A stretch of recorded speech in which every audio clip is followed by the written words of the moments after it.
Je m'appelle Indran Amitanaigam. Je suis le conseiller aux affaires publiques ici à l'ambassade des États-Unis. Il n'existe pas un sujet public qui ne soit plus important pour les échanges quotidiens dans les sociétés démocratiques que la liberté d'expression. Et c'est le grand thème qui va être débattu ce matin avec des panélistes qui se passent de présentation en la matière. Chers invités, pour débuter cette table ronde, j'ai l'honneur d'introduire le chargé des affaires de l'ambassade des États-Unis en Haïti, M. Brian Shukan, dans ses propos de bienvenue. Pour commencer, j'aimerais lire un extrait du premier amendement à la Constitution des États-Unis, l'un des 10 qui forment notre Déclaration des droits, le Bill of Rights. Le Congrès ne fera aucune loi relativement à l'établissement d'une religion ou en interdisant le libre exercice, ou restreignant la liberté de la parole ou de la presse, ou le droit du peuple de s'assembler paisiblement et d'adresser des pétitions au gouvernement pour une réparation de ses torts. Aux États-Unis, ces mots sont bien connus, mais nous continuons à les utiliser parce qu'ils sont si importants dans la façon dont notre démocratie fonctionne. En lisant ce texte, même si c'est probablement à la 100e fois, je suis encore étonné par sa puissance. Les libertés énoncées dans le premier amendement dépassent le droit américain. Ce sont des valeurs démocratiques universelles. Pour nous en particulier, la liberté d'expression et de presse sont vitales pour rendre notre gouvernement responsable devant le peuple. Bien que le premier amendement existe depuis plus de 200 ans, il continue encore de soulever des questions sur la façon dont nous vivons aujourd'hui. Qu'est-ce que cette déclaration signifie aujourd'hui pour nos démocraties? Quel rôle les journalistes et les citoyens doivent-ils jouer pour que la liberté d'expression et la liberté de la presse soient protégées? Comment devons-nous enseigner à nos enfants le droit ainsi que leurs responsabilités civiques?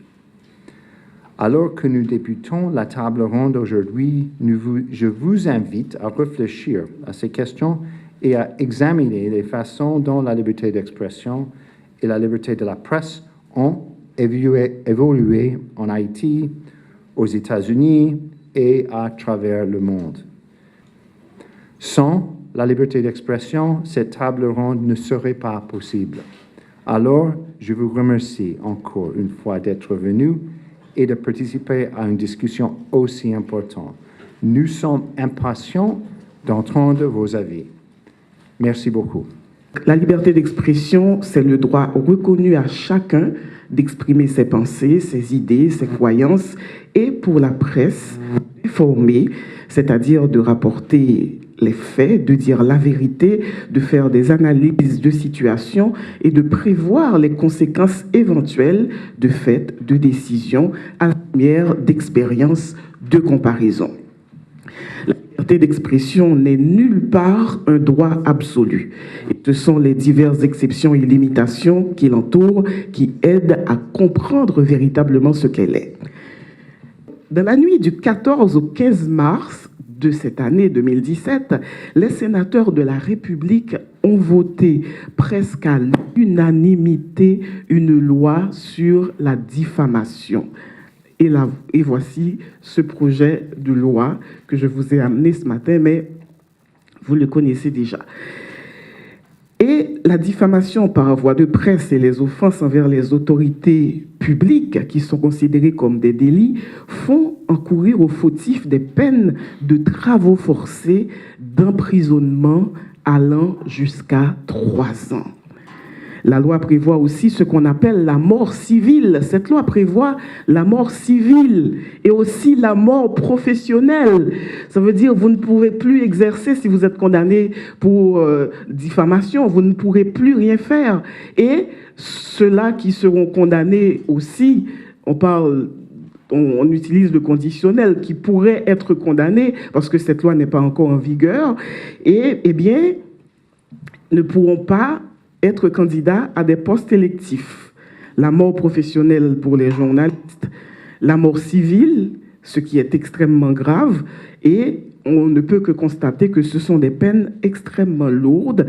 La presse s'est beaucoup émue de cette loi qui n'est pas encore en vigueur, qui a rappelé beaucoup de mauvais souvenirs. La population, beaucoup moins. Sans doute est-elle du même avis que ceux qui scrutent et analysent à longueur de journée l'évolution des moyens de communication de l'Internet et qu'ils comprennent, comme la Cour suprême des États-Unis qui a conclu dans un rapport qu'il s'agit d'une conversation sans fin à laquelle participent les autorités qui ne sont néanmoins pas capables de contrôler la dynamique. Il y a quelque chose qui se passe grâce aux médias sociaux, grâce à Internet, qui est difficilement contrôlable parce que ça se passe ici, ça se passe ailleurs. Donc, il n'y a plus de frontières. Donc, les gens, peu importe, vont continuer à s'exprimer. Il y aura de la diffamation, il y aura des injures, mais les gens vont continuer, je vous le promets, à parler, à exprimer leurs opinions. La loi sur la diffamation va peut-être être votée par les députés et publiée dans le journal officiel, entrée en vigueur. Elle effraie de par les sanctions qu'elle prévoit et bien sûr, elle ne peut contrer ni les rumeurs, ni les légendes urbaines que les politiques, sans que les journalistes n'en parlent, viennent eux-mêmes démentir dans les matinales et les éditions de nouvelles. Parce que des fois, la rumeur est là, l'information circule sur les réseaux sociaux, et monsieur le sénateur X, monsieur le député X, monsieur le ministre X se croit obligé de se faire inviter dans une matinale, la matinale de Magic 9 par exemple, là je parle de moi, ou dans une édition de nouvelles un peu plus classique pour se défendre de ce qui est dit sur les réseaux sociaux, de ce qui reste des rumeurs et qui pourrait être oublié bien vite. Donc, il y a aussi que les conscrits de la République, les grands commis aussi, ils, sans le vouloir, peut-être sans y penser, ils contribuent à ce bouillonnement, à cette soupe qu'on cuisine tous les jours, chaque jour, avec chaque fois un petit peu plus d'ingrédients, etc. Et aussi les scoops, n'oublions pas, un scoop, ça se fabrique aussi. Donc, ces scoops-là, et ces informations-là, ces prises de parole qui font courir la ville, donc, ils contribuent aussi, sans le vouloir, sans y penser, à élargir la tâche d'huile. Donc, la liberté d'expression, généralement, est une construction et un combat quotidien. La liberté de la presse est spécifiquement une construction et un combat quotidien. Nous ne pouvons pas oublier Jean-Dominique, Brignol-Lindor et tant d'autres, Jacques Roche. La tentation de faire taire habitera toujours certains groupes, certaines personnes. Ça, c'est normal et ce n'est pas qu'en Haïti.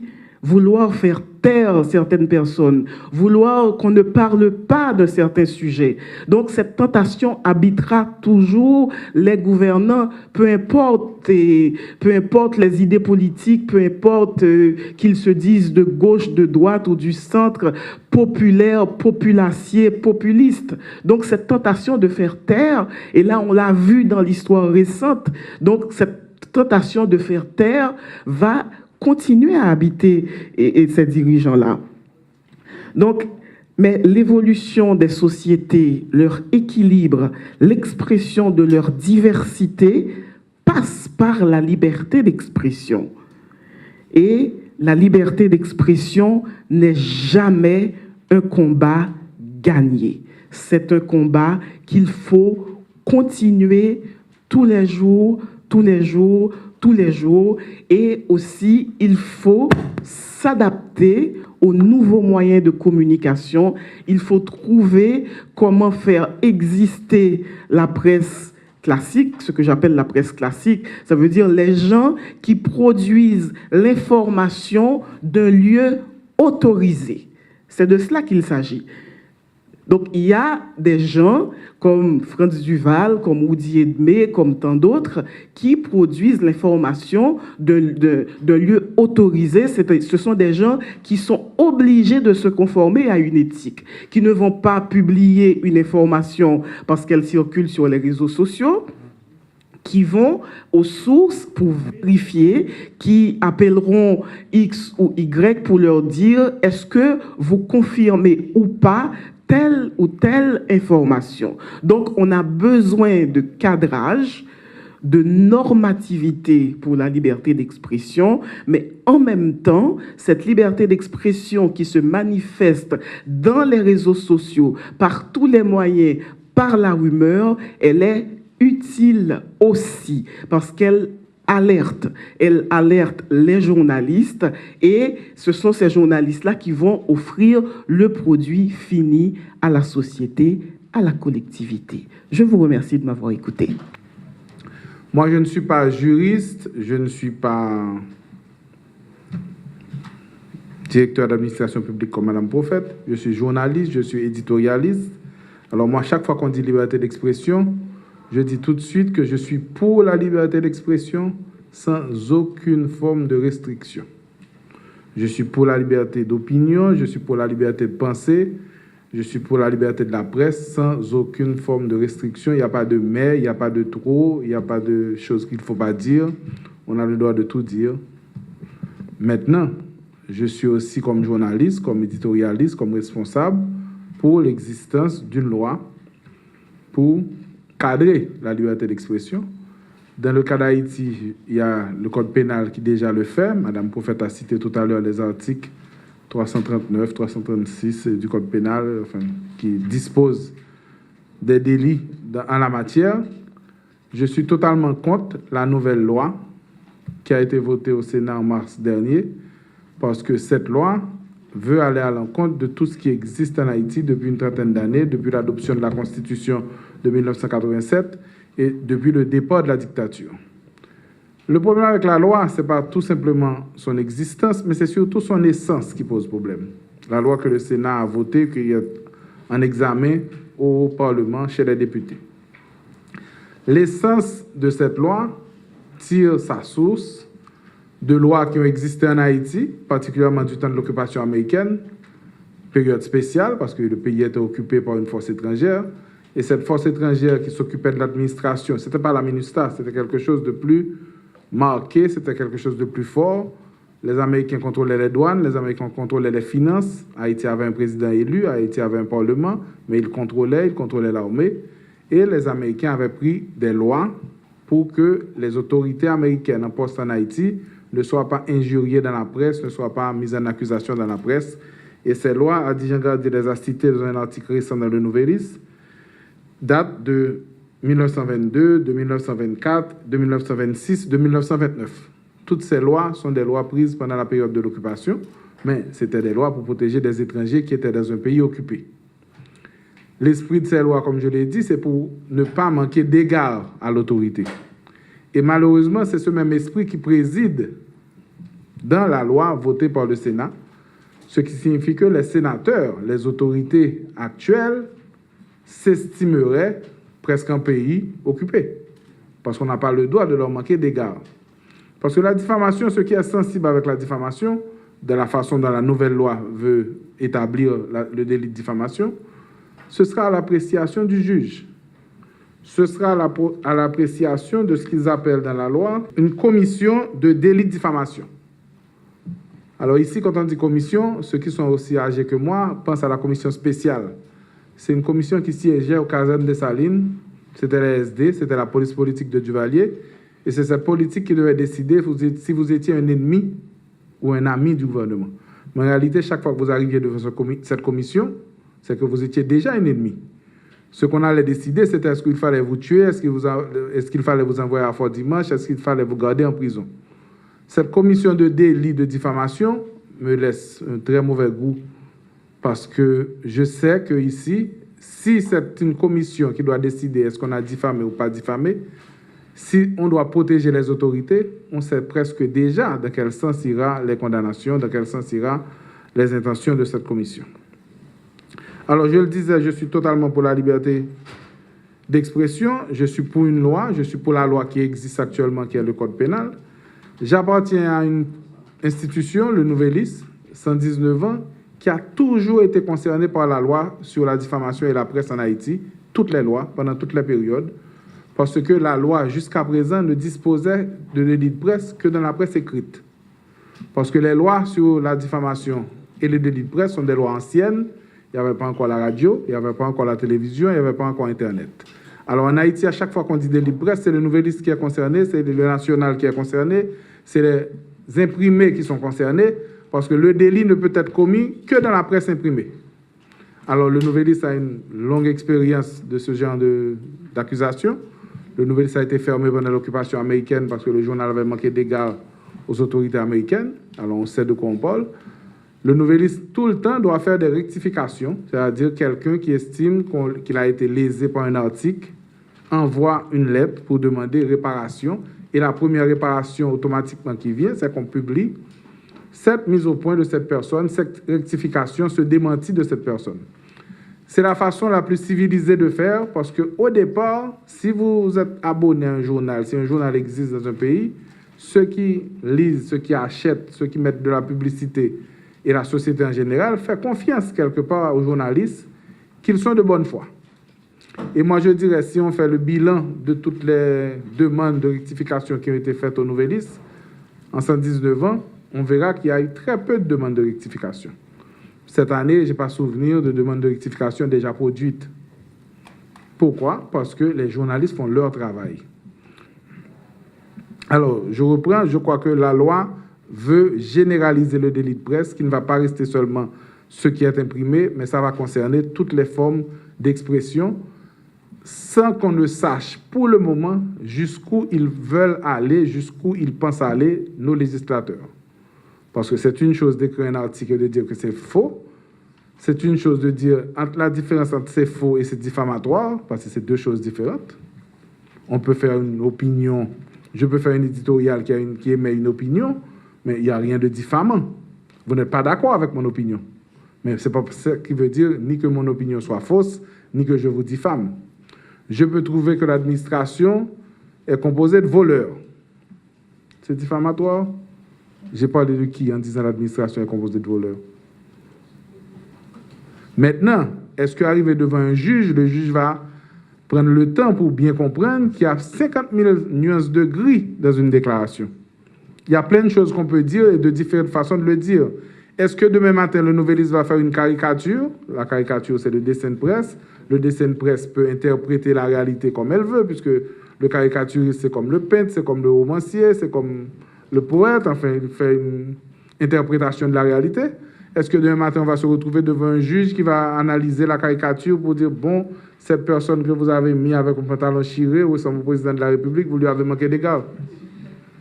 Ça peut aller jusque-là, parce que ça a déjà été jusque-là.